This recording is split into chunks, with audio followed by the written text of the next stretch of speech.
সুপ্রভাত। আজ আমি আমার চিনি ফ্যামিলির গল্প বলবো তোমাদের কাছে। আমাদের চিনি, ওকে আমরা খুব ছোট অবস্থায় পেয়েছিলাম। আমাদের একজন আত্মীয় দিয়ে গিয়েছিল আজ থেকে প্রায় 20 বছর আগে। এখনও ওরই বংশধররা আমার বাড়িতে রয়েছে। চিনির বাচ্চা গবেট, গবেটের বাচ্চা বিল্লু, বিল্লুর বাচ্চা চুটকেল আর পুচকু, আর চুটকেলের বাচ্চা হচ্ছে পুষু।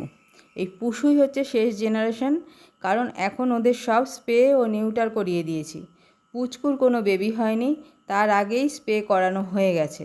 মোমো আর হলদুকে আমরা কুড়িয়ে পেয়েছি খুব ছোট অবস্থায়। মোমোকে চোখ না ফোটা অবস্থায় আর হলদুকে 1 মাস বয়সে।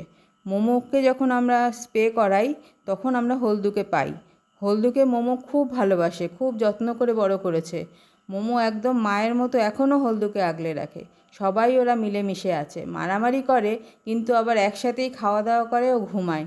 এই হলো আমার চিনি ফ্যামিলি। বিল্লুর থেকে সব ছবি আমার কাছে আছে, তার আগে ছবি আমার কাছে নেই। বিল্লুর বয়স এখন 13+। ধন্যবাদ সবাইকে।